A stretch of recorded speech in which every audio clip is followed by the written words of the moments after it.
The Galactic Empire had ruled for thousands of years, a sprawling civilization that stretched across the stars.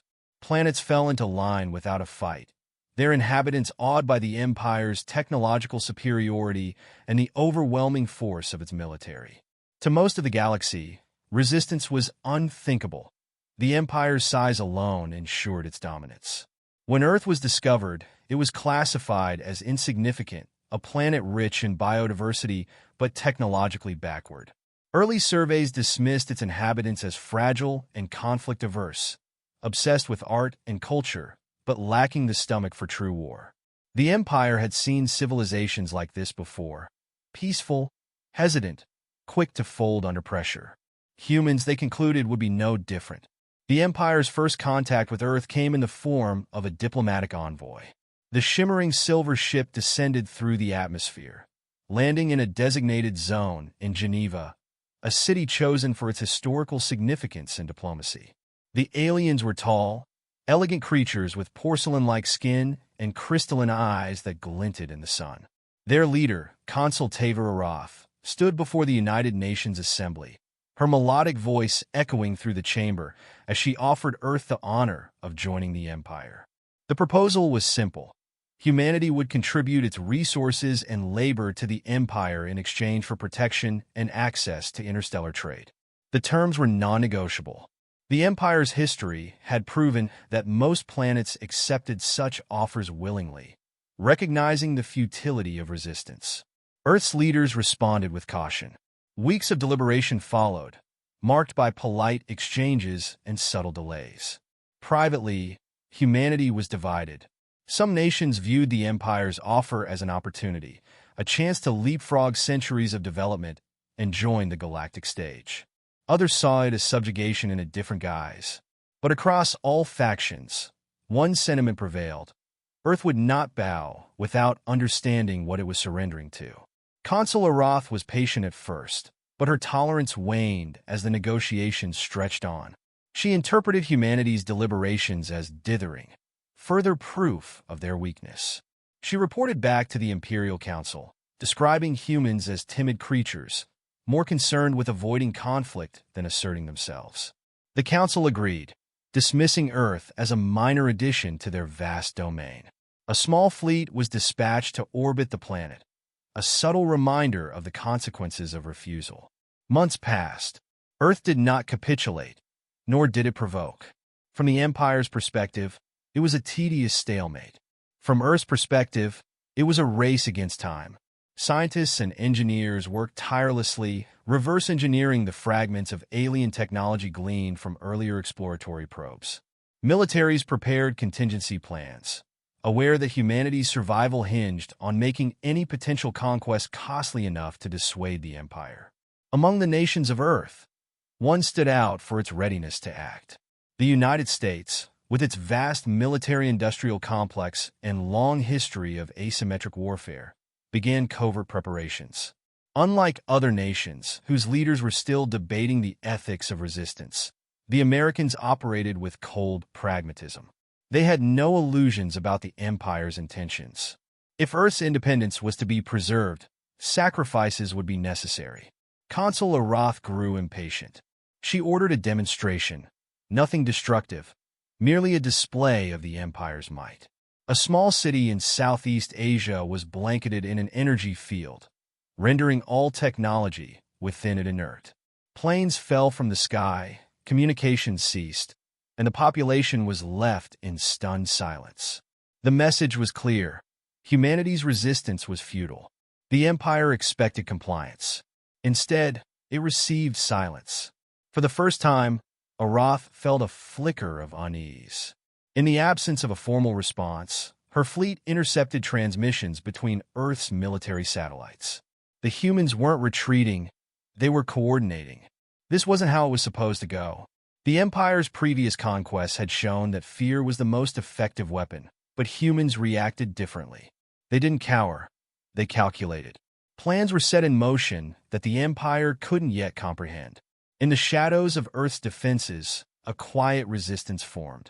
Politicians continued their diplomatic charades, buying time while a coalition of scientists, soldiers and strategists crafted a response. Leading this coalition was General Catherine Monroe, a decorated American officer known for her unorthodox tactics. She had no illusions about the odds. The Empire's ships were far beyond anything Earth had, but Monroe believed in leveraging what humanity excelled at: ingenuity and unpredictability. Monroe's team developed a strategy that combined misdirection, cyber warfare, and precision strikes. It wasn't about defeating the Empire outright. It was about forcing them to rethink the cost of their conquest. Earth couldn't win a war, but it could ensure that the Empire would bleed for every inch. The first counterstrike was subtle, almost imperceptible. An Imperial supply ship, docked at a neutral space station, experienced a catastrophic systems failure. Official reports called it an accident, but Arath's intelligence officers suspected otherwise. Then came the sabotage of an orbital communications relay, cutting off the Empire's ability to monitor parts of Earth's surface. By the time Arath realized what was happening, it was too late to stop it. Humanity wasn't afraid of war. They were preparing for it. And behind their unassuming facade lay a ruthless determination that the Empire had underestimated. As her fleet maintained its orbit, Consul Arath began to question the wisdom of her superiors. Earth was different from the other worlds they had conquered. These humans weren't driven by fear or submission. They were driven by something far more dangerous, a resolve born from centuries of conflict, innovation, and survival. For the first time in her career, Arath felt the stirrings of doubt. What had they awakened on this small, unremarkable planet? And more importantly, could they contain it? The first Imperial fleet to arrive in Earth's orbit had been a show of strength, its sleek vessels shimmering like polished blades against the velvet of space. But what began as a projection of dominance had turned into an uneasy standoff. Consul Taver Arath, stationed aboard the flagship Aurelian's Grace, stared at the endless streams of data projected before her. The reports were troubling: sabotage, disruption, and an infuriating lack of progress. Earth was proving to be a thorn far deeper than she or the Council had anticipated. Arath's frustration deepened when her advisors suggested a more aggressive approach. She resisted, barely. The Empire had its rules, its protocols, and above all, its pride. Humanity wasn't the first species to resist. They would fall in line, as all others had before. Yet, as her crystalline gaze swept over the reports, she couldn't shake the feeling that this time, things were different.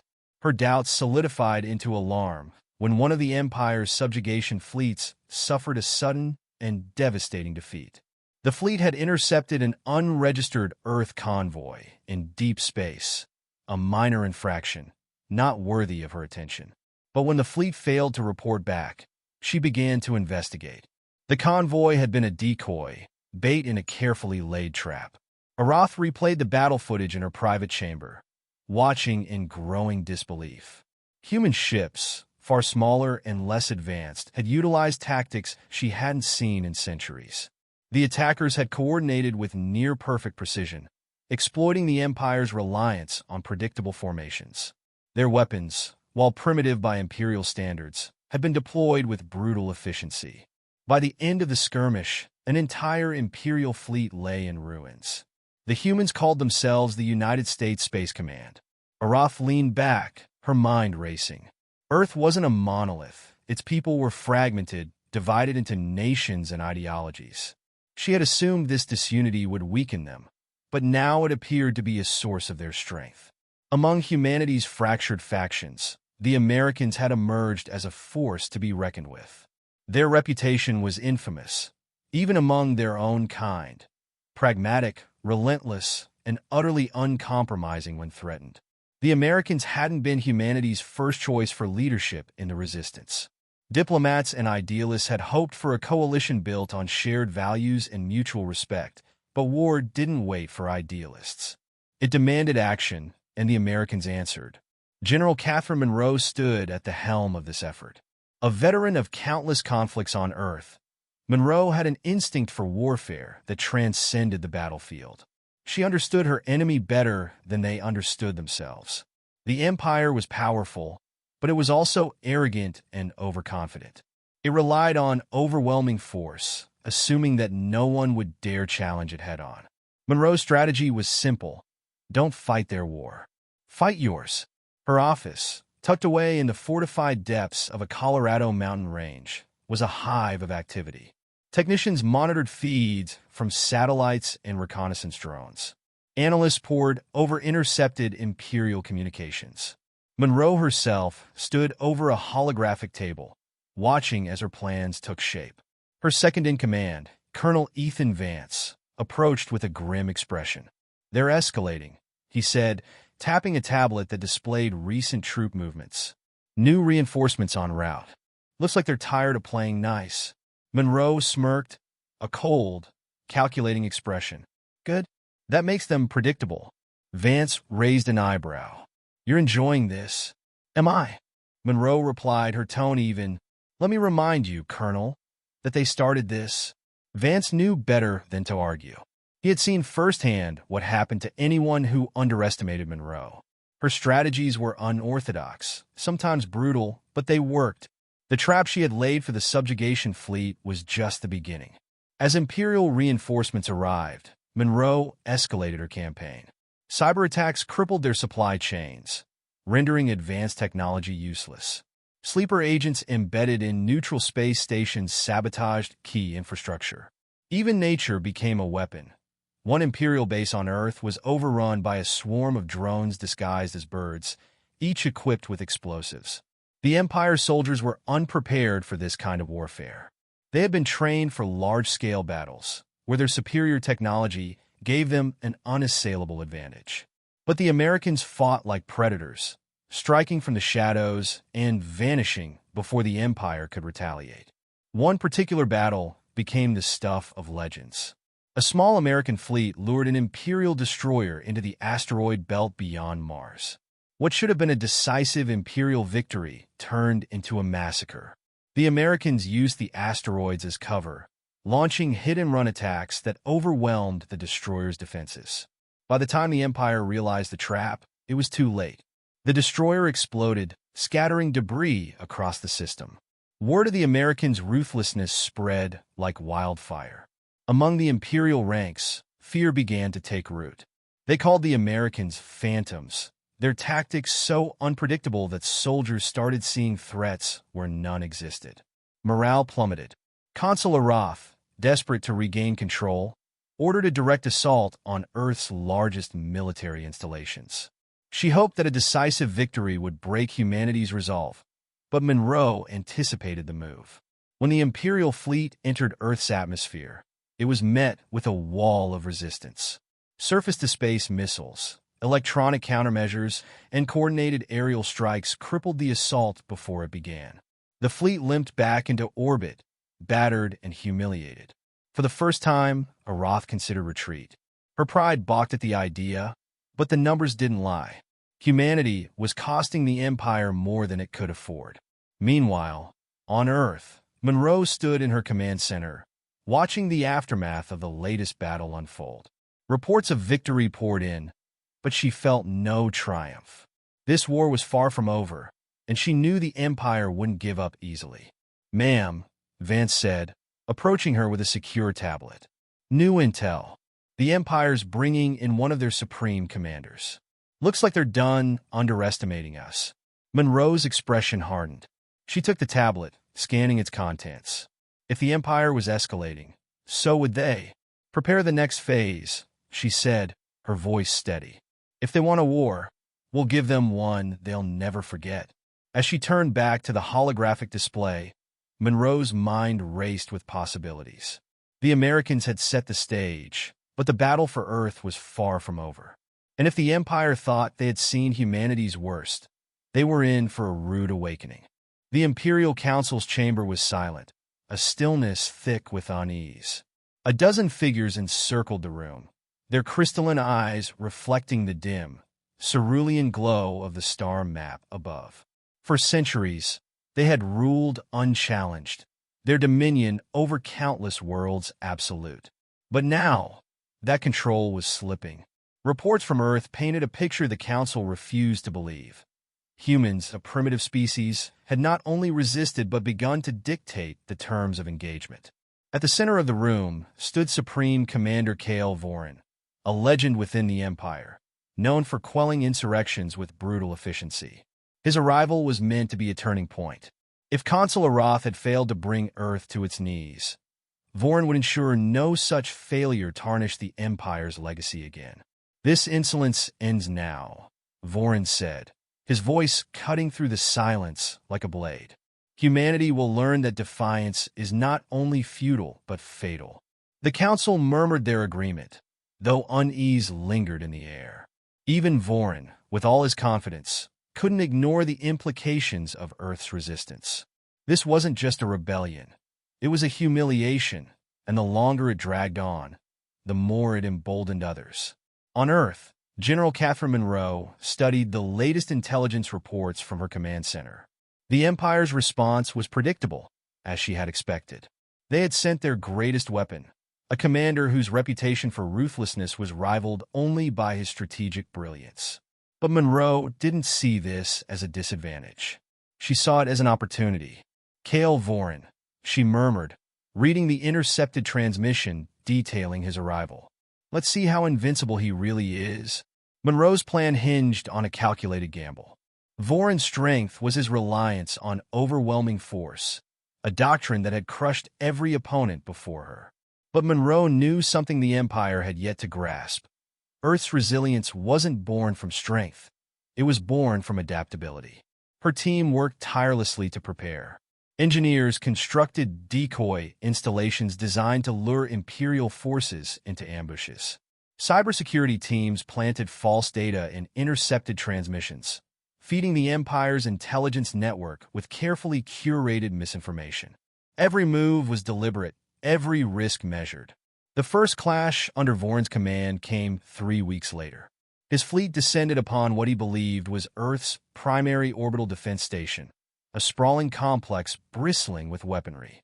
The battle began as expected. Imperial ships obliterated the station's outer defenses with devastating efficiency.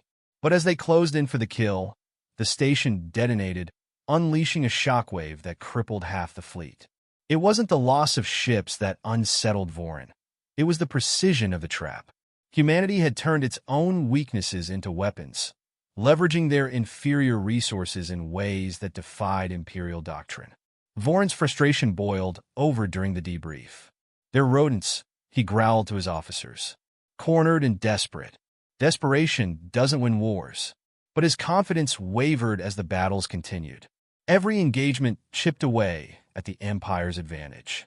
Monroe's forces were relentless, striking supply lines, disrupting communications, and dismantling Imperial morale piece by piece. One night, Vorin stood alone on the observation deck of his flagship, staring out at the pale blue that had become his obsession. He couldn't deny the truth any longer. These humans weren't just desperate. They were methodical, unyielding, and infuriatingly clever. On Earth, Monroe felt the weight of the war pressing down on her. Every victory came at a cost. Resources were dwindling, and her people were exhausted. But she couldn't afford to stop. The Empire would only relent if it believed the cost of conquering Earth outweighed the reward. A sudden alert interrupted her thoughts. Colonel Vance entered, his face grim. "We've intercepted another transmission. They're planning a full-scale orbital bombardment." Monroe's jaw tightened. This was the Empire's last card, a display of sheer, unrelenting force meant to annihilate resistance once and for all. She had anticipated this move, but knowing it was coming didn't make it any easier to face. "Then we hit them first," she said, her voice steady despite the weight of her words. Vance hesitated. "If we fail—" "We won't," Monroe interrupted, her gaze fierce. "We can't." The final battle began with a coordinated strike against the Empire's flagship. A fleet of human ships, battered and pieced together from salvage parts, launched a desperate assault.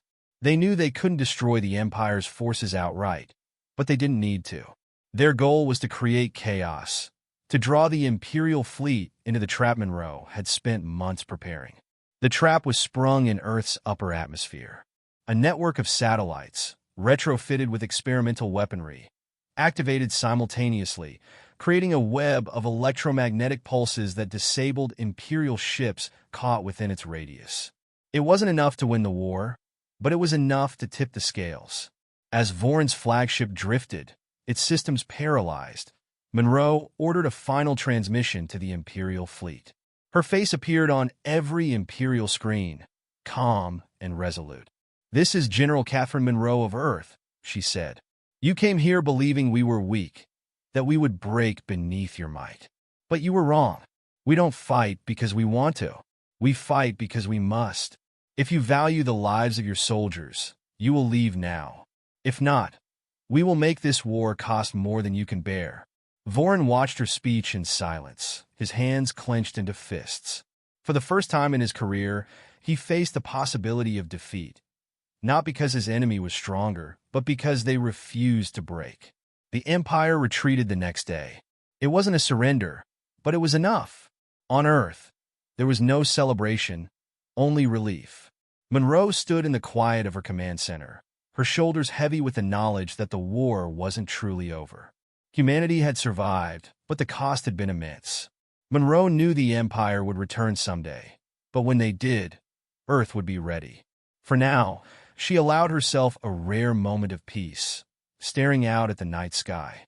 The stars seemed brighter, closer, as if they had shifted somehow. Humanity had earned its place among them, not as subjects, but as equals.